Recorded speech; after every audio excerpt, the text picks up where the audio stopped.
Happy Halloweek, Phantom Fam, and welcome to day 1 of our 5-day Jack the Ripper Spooktacular. We can't wait to put our spin on one of, if not the most prolific serial killer cases. So what do you say? Are you ready to get into it? I'm ready. Hell yes. I'm Kate. That's and I'm Nat. Oh shit. And this is Wading into the Void.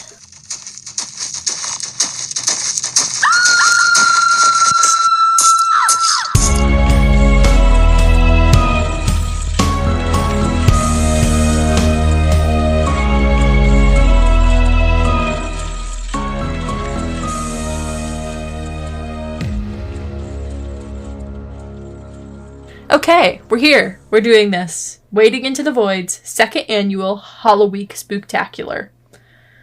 I mean, shit, it's crazy to me that we've been doing this long enough that we have a second annual Halloweek. Yeah. But damn, I guess we'll just have our minds blown. I like that this year we have more structure, too. I feel like the first year we were kind of like, all right, let's throw out a bunch of random ideas and just do them so that there's some cool, fun things to do. And then it was awesome, and it was cool.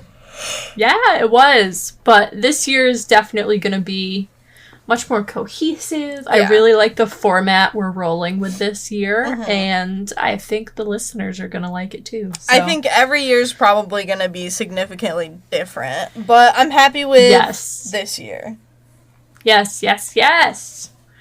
Now, after listening to the intro, you're finally privy to the topic we'll be covering this week, Jack the fucking Ripper. We've been holding the secret in for so long, I don't even know how many months it's been, Nat. 4, maybe? Yeah. It feels so good to let it out. Brought Jack the Ripper up a few times, but it's such a prolific case that you could really bring it up and nobody would be, any the wiser. That's so true. Because it's so relatable to so many different things. Yeah, it really is. I mean, Jack the Ripper is, the guy, right? The serial killer. So, it's only fitting for us personally, I think anyway, to take this whole week to just sit down, talk Jack, and really dive into this one. You don't know Jack. You don't know Jack! Each episode is going to feature a different aspect of the famous case, and Nat and I are going to kind of switch on and off, taking the lead each episode. And for this first episode, yours truly, me, Katie, I am going to, get right into it. So, Nat, give us that quick tarot. I'm not sure if we're doing Oracle. Let's get going. For Halloweek, I think we're going to do Oracle and not Tarot, if that's okay. Because that works for me. You're showgirl. I have the Halloween Oracle by Stacey DeMarco that I think this is the only time of the year that I can really use it. That's true. And that makes sense. And we used it last year. Yeah. So it's just, that might be the one continuous thing. Every fucking year we just use the Halloween Oracle. Well, I was thinking maybe Halloween Oracle or Horror Tarot, or both of them. I don't know. But if you guys want to hear Horror Tarot, that'll just come at some point. Maybe not this Halloween. No. Let us know for next year. Yeah. Let us know what you want for next year. So yeah. We're looking at the Halloween Oracle Guidebook by Stacey DeMarco. This is one of my favorite oracles, and I never get to use it because it's Halloween theme. And it is gorgeous. It is so pretty. Can you tell that we're recording this at 8 o'clock at night? After a full day of work? After a fucking pap smear annual physical with a COVID booster and a flu shot? This is after me waking up at the ass crack of dawn, going to work for 8 hours, driving an hour back home, immediately writing this entire fucking episode and going straight into recording. We've been working our asses off. I wrote we are a little tired, girlies. Day 2 episode today at work. On her lunch, of course. So, yeah, let's talk about the Oracle and let's, move on from that. So, the card that we got for today is Scrying. Shit, okay. And it represents intuition. I love it. And these cards, I don't know if anyone remembers. They have, like, these little poems. Oh, yes, they do. And then they explain the cards after. So it says, soften your eyes, begin the trance. Whole worlds are opened, begin the dance. Scrying is the divination technique of seeing unconscious images or images from the divine or supernatural appear upon or within a surface. People scry into a crystal ball, a black mirror, water, even the surface of ice. It is a very ancient technique and one traditionally enacted on Samhain. Good job. Yay! Otherwise known as Halloween. I always butcher the name and I feel horrible every single time. Samhain. Samhain! Samhain! Alright. The keys to effective scrying are being as relaxed as possible, minimizing possible distractions, softening your gaze, and allowing. Allowing what? The world may never know. Should you pull the scrying card, it's suggested that you try scrying for starters. But it also indicates that you may wish to develop your intuition further and not rely solely on the logical part of your mind for all the answers. True wisdom takes a balance of logic and imagination and intuition for true wisdom. And it gives you kind of an explanation of how to scry, which is pretty cool. And that's why I like this book, because it has a lot of tips and tricks on divination, all types of traditional Halloween things, and just all types of things that represent Halloween, or I think I saw something for, Dia de los Muertos, which is usually like in November, but it's around this time. It's November 1st this year. Yes, I think it's November 1st every year. We do not celebrate Dia de los Muertos. No, but I learned all about it when I was in Mexico. And that's fun. So now every time I see the Catrines and Catrinas, the like skeleton people that are all fancy and dressed up, the little figurines, I know what it is, because it's not necessarily the original tradition from Dia de los Muertos, but it was something adopted in later on because of this little cartoon character that was drawn by somebody at the time of, I don't think it was like, it was some type of Mexican rebellion or something. I can't necessarily remember the whole thing, but it was like a character from a newspaper making fun of rich people, because rich people thought they were so much higher than everyone else, but he was like, okay, we're all skeletons. We're all, when we die, we all become the same thing. And it was like basically making fun of those people who thought they were above everyone else. And then they adopted that into the Dia de los Muertos, and they decorate the altars with Catrinas and Catrines, and yeah, it's just really cool. This book Eat the rich. Yeah, basically. This book has a lot of cool stuff in it. So, I mean, I personally think that card is for me today, because how much have I told you lately that I want to try candle scrying? Oh, yeah. And I've been really practicing trusting my intuition, not second-guessing things. Shout out to Nico. I went back to my Akashic records, and I got the message that I need to start candle scrying. So, I think this one candle for me. Scry? The same you way look in as... a candle? similar to mirror scrying. So you're going to want the area around you to be pitch black, and you will light a unscented candle, and essentially what you're going to do is look over the top of the flame. Ooh. So, yeah.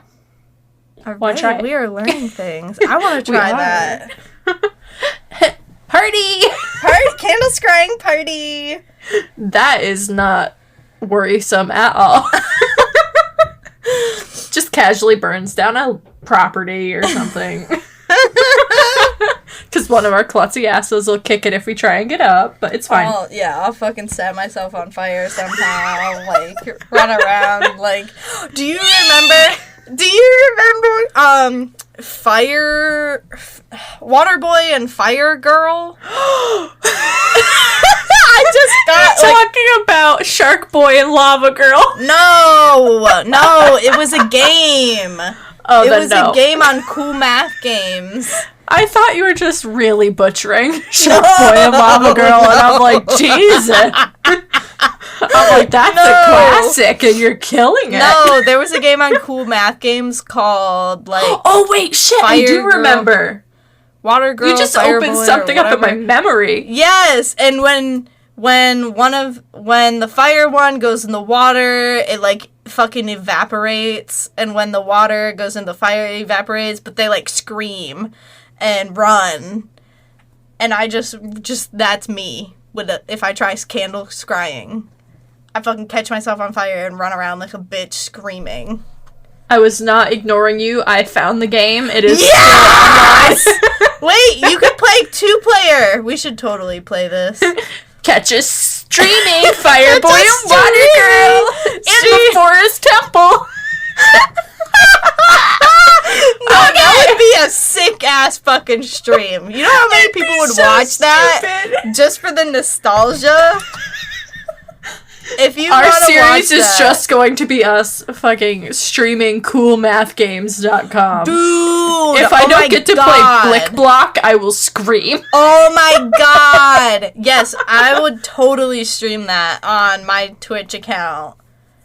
And it would be good advertisement for the podcast. They'd be like, who the fuck are these two? Why are they playing cool math games at Why age are they 24? Streaming? Why are they streaming cool math games? But also, I feel like people would want to watch that. Who didn't love cool math games? That's the, like, question of the hour. What we talked about that other game at some point in the podcast. The one with all those little yellow dudes.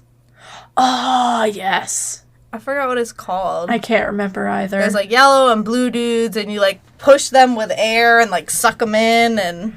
Oh, I know what you're talking about. Fucking multiply and shit. Yeah. On that note. Yes. Let's go to our actual topic for the whole fucking week. Yes, please. I mean, it's not us if we don't get sidetracked on something ridiculous. That's true. Well, my fellow Rippers, the time has come to travel back in time to a place we've likely all heard of before, for one reason or another, the Whitechapel district in East London. We're going to the chapel and we're gonna get married. We're gonna get our throats slit and we're Jesus gonna fucking die. Basically.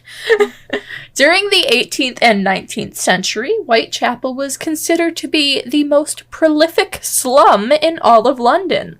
So already we're off to a great start. Already. We in the ghetto!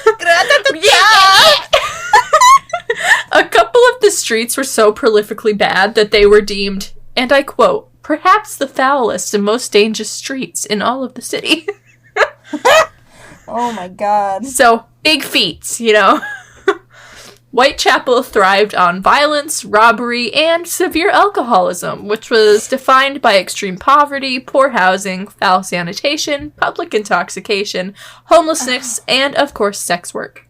You know what? Whitechapel is, like, white trash central. Honestly. I just... Yeah, no hate to the folks of Whitechapel, because we'll get into it a little later. But no. Right off the bat, shit ain't looking good. They're already starting with a glistening record. Glistening is the perfect way to put it. Whether it was alcohol or something else. Alcohol or cum or... The areas where the previously mentioned illicit activities went on day in and day out were called boarding houses or common lodging houses. In Whitechapel alone, there were 233 lodging houses, which housed on average about 8,500 people each night in the city. These boarding houses were cheap hostel-style lodges that were perfect cash cows for those looking to prey on the desperate people living in the area, to which there were many. Yeah. The destitute lodgers could expect to pay 4 pence, the average cost per night, which is roughly around 1.98 pounds in today's currency. So, not much, but it was a significant sum of money for the people living in Whitechapel, as work was hard to come by and living in general was costly. Yeah. However, that 4 pence would only cover entry into the house. What? If the person seeking refuge wanted, to not sleep in a corner or on the cold hard floor, they would need to pay an additional 2 pence, essentially rent a hammock for the night, because there were no beds. Oh my...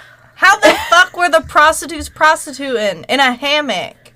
You see, it was just like a lean-to style rope that kind of stretched across various rooms.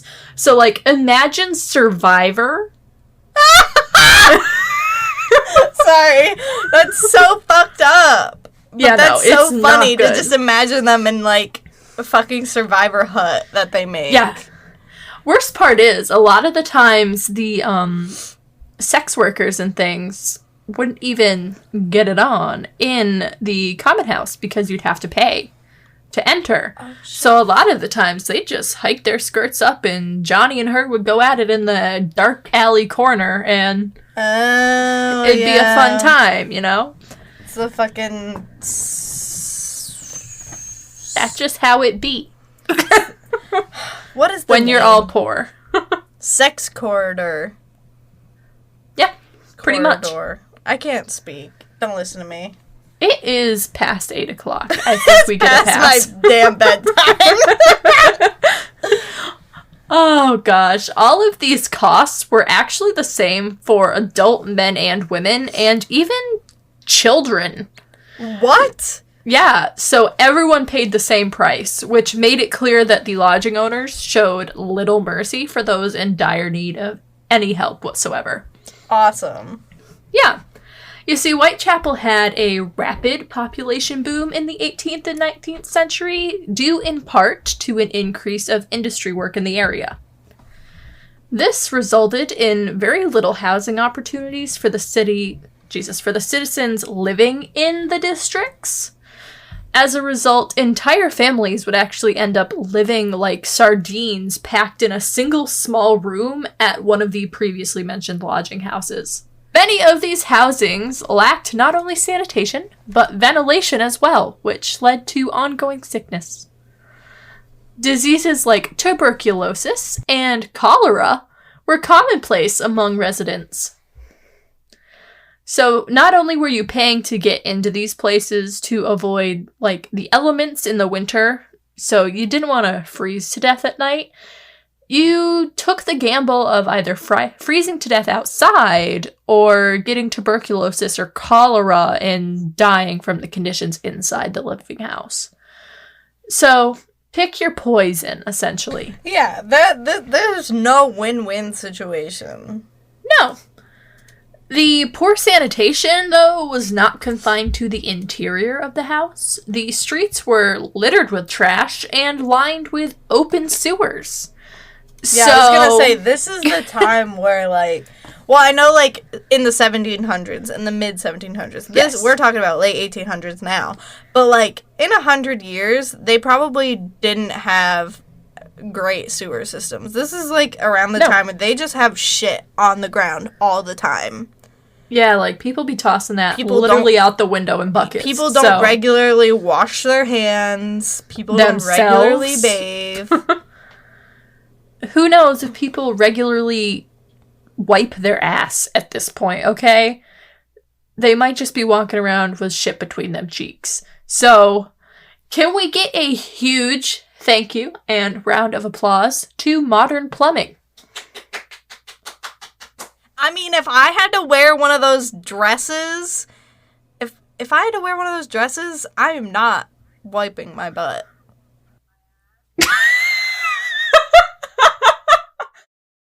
Unemployment was, of course, the status quo after a while. Too many people moved to the area during the boom, hoping to find work, but there ended up not being enough to go around. So many of these people who had sold all of their belongings and moved across the country, or even to another country entirely, were without work and struggling. Oftentimes, they could barely afford basic necessities like food and clothing, let alone lodging.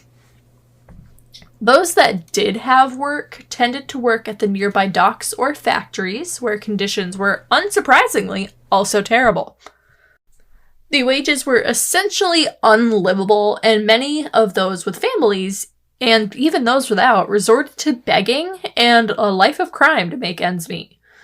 So, robbery, sex work, all the good stuff. People were resorting to the bare minimum just to survive, basically. Oddly enough, Whitechapel was made up of a vast immigrant community, which seems surprising to me for the time. Where are they immigrating from? Well, you see, I have the answer. Oh, I know. I know some of this already. Perfect. When I think of London and in the 18th and 19th century, I don't tend to think about diversity, but maybe that's the American in me. Who knows? Regardless, the area was a hub for immigrants, with large numbers of Irish, Jewish, and Eastern European immigrants arriving in the area. Yeah, okay. Unsurprisingly, though, as continued, these groups faced massive amounts of discrimination, prejudice, and in some ways segregation. Like, certain people, like the Irish and the English, don't get along whatsoever at this period of time. So it could be entirely possible that they would be rejected from living in certain parts of certain communities. Even within Whitechapel, sometimes these different communities would kind of butt heads. Mm-hmm. However, what this melting pot created, when people did get along, was a beautiful mixture of cultures and traditions, where Jewish businesses, kosher food shops, and synagogues were right around the corner across the street from Irish pubs and lively music halls. So, honestly, Whitechapel had so much potential if it wasn't just, the typical shitty conditions that go hand in hand with London at this time. So... So is Whitechapel still similar? I would assume it has more diversity now. But do they still have those historic roots of those types of people? I would assume so. I don't want to say definitively, just because I didn't look into it. But a large part of Whitechapel was built on that kind of diversity, the difference in cultures. Looking at, New York, you have Italian people, Irish people, Asian people. A lot of French people. So, yeah, it's totally possible. I mean, like I said before, when I think of England, even to this day, I don't typically tend to think very diversely. But we could be wrong. We didn't learn much about England's diversity in our lovely American education. So, yeah, we just learned about how awful they were. That and kind of how awful we were. So, what's the positive? I don't really know. There's no positive. We all suck. Essentially, yeah. Well, mostly aside from Britain. the Vikings. Mostly Britain. Oh, no, the Vikings were probably pretty bad, too. I think everyone's pretty bad. Vikings, I think of cool. I equate them to cool just because, well, I mean, Vikings, I don't think but Vikings, they were probably terrible. Vikings discovered, the Americas and stuff, didn't they? prior to Columbus, if you want to say discovered, even though there was people here already. Well, but they didn't commit mass genocide that we know exactly. of. So. They didn't fucking kill people with syphilis and smallpox because they decided to fuck some goats. And if they did, like, the indigenous people really recovered after that. So yeah, exactly. Let's move on, shall we? Despite this wide selection of entertainment options, people tended to migrate towards something known as the penny dreadfuls. And Nat, do you have any idea of what that could be? Well, I know Penny Dreadful is, like, an anthology about, like, monsters and stuff. Okay, so and horrid stories. Yeah, you're pretty close with that right there. So, a penny dreadful was a type of cheap literature that was immensely popular amongst the working class. So, these were sensational works that combined heavy topics like gruesome murder and quote-unquote lurid topics, aka smut. Shit! So, you know what Nat and I would be reading, whether we were rich or poor at this time. I don't even know what I'd be doing. I'd probably be a lady of the night, to be completely honest. I don't know what I could provide in 1888. I feel like I'd be, like, stoned to death or something, if they even did it at that time. Might have to hide it from our husbands and kids, but everyone has their niche. Well, I'm just saying, like, what else do you do at that time? You fucking, pop like, out, one of the people that we're gonna talk about at some point during the series, they made crochet items. Yeah, there was really not much opportunity for women at all. Nothing. So, besides being a laborer. Yeah, and I believe women at that time didn't really have that option. So, joys! Now, you might be wondering, right, and rightfully so, Kate, why on earth are we talking about crime novels and smutty books while we're discussing Jack the Ripper? Well, you see, many people believe that the next events I'm going to discuss could have taken inspiration from these novels that depict the darker side of human nature. Well, Penny Dreadful, the idea, is still prevalent today pretty significantly. Like, there's, like, movie series called Penny Dreadful. There certainly are. And it's probably based off of whatever original, like, Penny Dreadful novels there were. So, I don't know. And I believe there was a lot. Yeah, there were. I mean, it's like a type of genre, right? Yeah. It's like a genre. It's basically like, and I don't want to say it because I myself enjoy some Kindle Unlimited, but I could equate it to Kindle Unlimited. Like, it's just kind of, you pay one short fee for it, you get exactly what you're asking for. Like, yeah, it's kind of amazing that you're getting sex, violence, and murder. So yeah, it's kind of interesting that they have that at that time. Yeah, but also, like, thinking about life repeats itself. I feel like sex work in that age wasn't as looked at with disdain as it is now. Like, I feel like it was just a thing that happened. I mean, it was definitely criminalized, still, don't get us wrong, but... No, is it? I said at that time. There were registered sex workers. There were, but you couldn't just go around kind of flaunting it. The police would still kind of hit you upside the head with their yardstick or whatever. But... You're a yardstick. I don't... What's it called? A baton? Sorry. He's walking around with a 3-foot ruler. How dare you! Whore! No, but I mean, it was frowned upon in a sense, more so with the upper class rather than, like, the traditional worker. They didn't care as much, but... Yeah, because they had, like, brothels and stuff. Yeah. It wasn't a topic of conversation amongst high society, if you will. On to our next chapter. Wink, wink.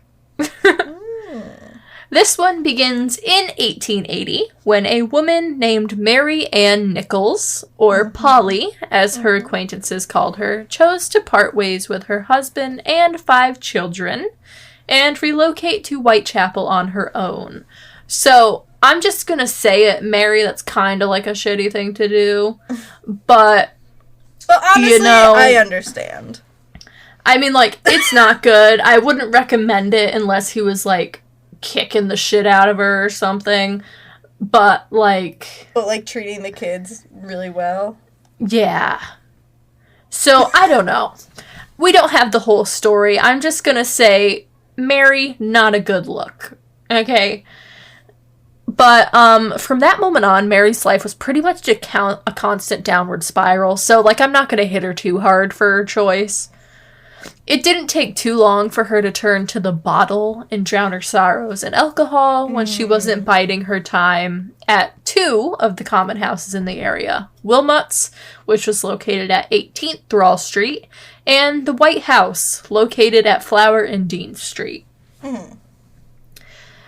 Unsurprisingly, eventually Mary ran out of money, like many people in her position, and did the one thing, like we discussed, a woman in the world could do at that time other than get married. She turned to sex work.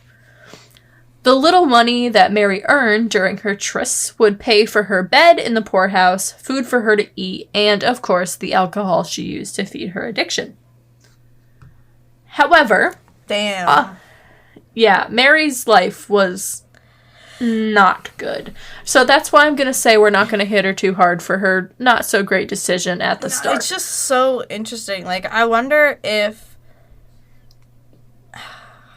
she could have very well just been very unhappy in her marriage. So... Well, no. That all is good and fine. But I wonder if she wasn't a severe alcoholic, if she could have bettered her situation somehow, because she wouldn't have been spending that extra money on alcohol. Oh, absolutely. Because it seems like everything is relatively cheap. It's just hard to get that first scrape of money. Yes. And many people in Whitechapel were just suffering with addiction, and that's where many of their struggles came from. But there was really no option to turn to better yourself at this time. But also, what else do you do besides drink? There's nothing read Penny to Dreadfuls. Penny Dreadful. Read your smut and get crunk. That's all you can do in Whitechapel. That is Whitechapel. And get fucked, I guess. Literally. But I think the case with not just Mary, but possible future victims we're going to discuss is if they just didn't have these addiction issues, that things could have been very different for them. Yeah. However, on the night of August 30th, Mary wasn't able to earn enough coin to pay for her lodging at Wilmot's Common House. So, she took her bonnet, which she was known for. She thought it made her irresistible to the men of the city. It brings all the boys to the Scotland Yard, but it's actually Whitechapel. Basically, though. I mean, people said that she did not go anywhere without that bonnet when it was, she like, thought that time was to her work. Fucking calling card. I'm the bonnet babe. People said she was pretty successful, so I'm not going to knock her. She got that glut bonnet power. She did. But Mary allowed a deputy lodger to escort her off the premises. Later on that night, after a drunken meeting with a friend of hers, Emily Holland, at a shop at the junction of Osborne Street and Whitechapel Road, Mary stumbled off into the night, but not until telling her worried friend that she must get her lodging money somehow. So, she was going off to sell a little bit more cooch to the town, you know what I'm saying? That's so weird to think about. Yeah, I mean... selling... like, having sex with multiple people a day. That, like, kudos to anyone who can for do coin, that. You That's know? just, that's crazy. I mean, it is, like, the oldest profession in history for a reason. Two tops for me. 2 tops. Any more than that, and I just feel weird. One for me, but we all have our own preferences, you know? gosh, what has this show become? Actual trash. That's... Sadly, by this time, Mary had actually already made enough money to pay for her lodging that night. So I don't know how many customers she had, but when she met up with Emily, she had earned enough money since being turned away. Bank. But she was too drunk to be convinced by Emily to follow her to Wilmot's and rest for the night. Oh my god. So she was so drunk that she could not make sense of the fact that she actually had enough money to rest for the night. She's like, gotta keep going. She's like, shit, might as well just keep going. Maybe I'll get a day off tomorrow, you know? But fast forward, sucks. It really does fucking suck. Because when you fast forward only a few hours after the friends' encounter, the body of a woman was found lying next to a gateway in Bucks Row. Mm-hmm. This was just off Whitechapel Road, literally about a 10-minute walk from where Mary and Emily had met earlier in the night. The woman was soon identified as Mary and had her throat cut back to her spine so viciously. According to various newspapers, the cut was done so savagely that it nearly severed her head from her body. Mm-hmm. Surprisingly, though, it took very little time for Mary's body to be placed on a police ambulance, which, don't get too excited, it was essentially a fancy wooden cart at this time, and transferred to the mortuary in the nearby Whitechapel Workhouse Infirmary.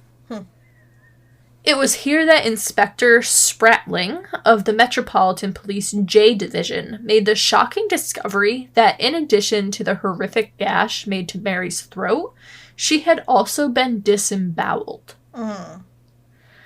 She had a cut from the bottom of her abdomen, I believe right up underneath her breasts.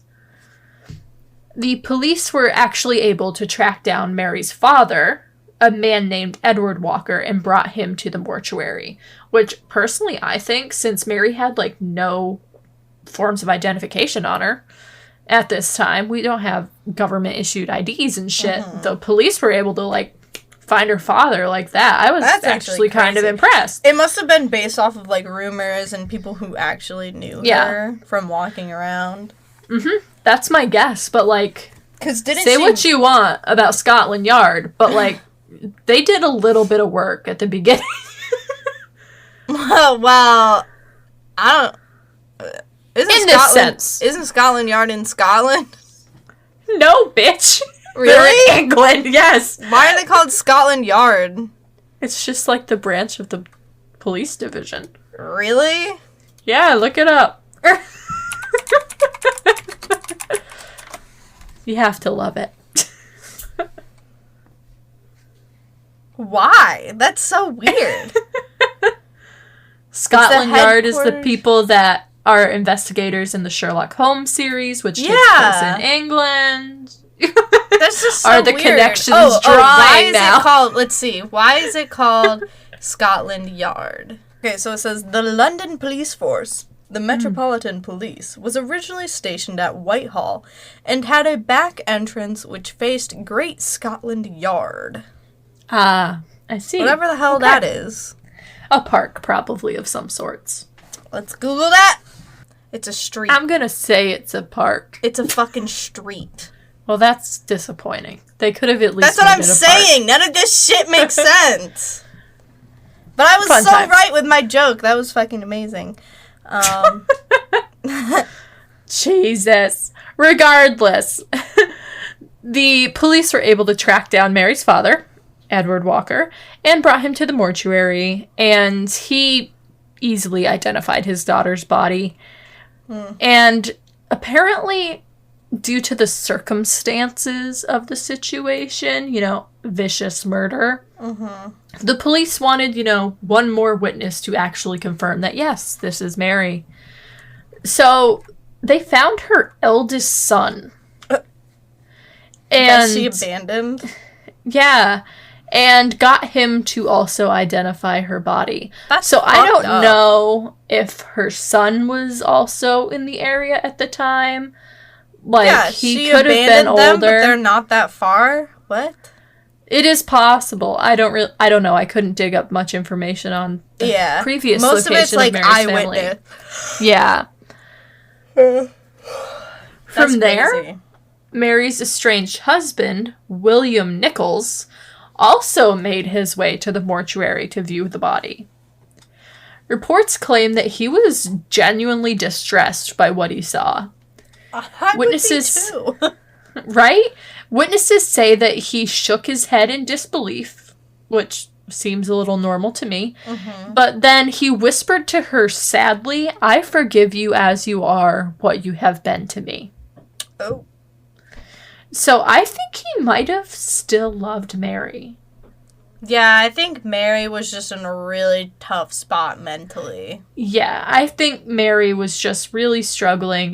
There's a chance her addiction might have started before she had left the family. Yeah.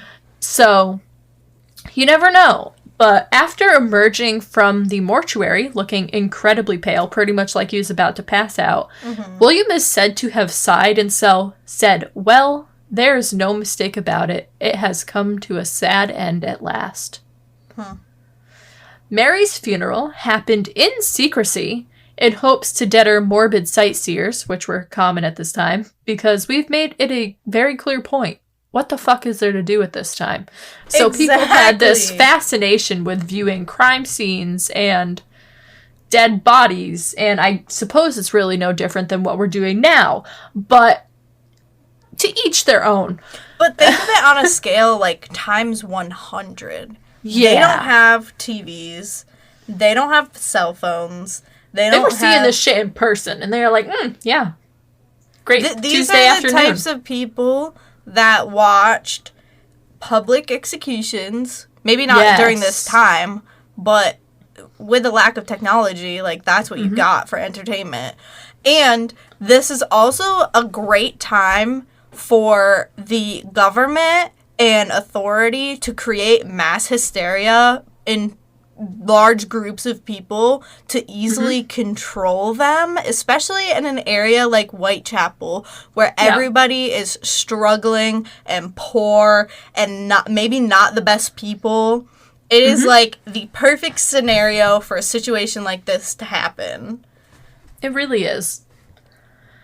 So, Mary was finally laid to rest on Thursday, September 6th, 1888, at the City of London Cemetery. And to this day, many people actually make the trek to her resting place to pay their respects, which I think is really charming, actually. Yeah.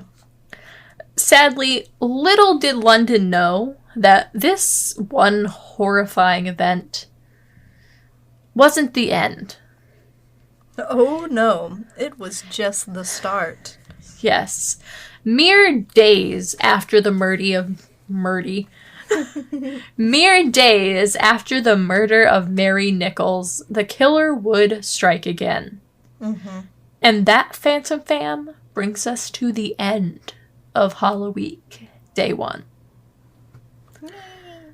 So, pop back tomorrow to listen to Nat's part that goes into the next steps. And let me tell you guys, forewarning, we should definitely put a trigger warning on this episode, on our stories, on everything. Yes. This week's gonna be very fucked up. Very explicit, very gruesome. We're not going to spare details. We will try and make it as light as we possibly can. We are still cracking jokes in this one, but we are going to still be respectful of the victims, but we are by no means going to hold back the gruesomeness of this shit show. Let me just say, none of these people deserve the fates that they got. All these people lived in horrible circumstances, which they did not deserve, and we would never make fun of their deaths. I think it's okay to make fun of, or not make fun of, but jest about the lives of people in Whitechapel in order to lighten the episodes a little bit. So yes. I mean, we know in no way do we wish hardship on anyone. because it can befall anyone at any point in time. Mm-hmm. So you never want to wish that upon anyone. You don't want to make light of the situation. But in a case like this, you kind of have to take the laughs where you can get them, because there's not very many that come about. So that brings us to the end of Halloweek Day 1. As I said, we will be back again tomorrow. That will be covering another very gruesome part of this case. And in the meantime, be sure to follow us on social media. You never know when there might be an update. Last year during Halloweek, I got fucking COVID. And we had to postpone the grand fucking finale for I don't even remember how many days. Yeah. So you never know. Something might pop up. So I follow just us on got social COVID media. and flu shots. So who fucking knows? I might Who fucking knows? So you can find us on Facebook, Instagram, and TikTok, even though we're really only going to post on Facebook and Instagram at Wading Into the Void. Be sure to join us again tomorrow for another episode and another chapter in the terrifying tale that belongs to Jack the Ripper. Bye, everyone. Hookah, hookah, hookah.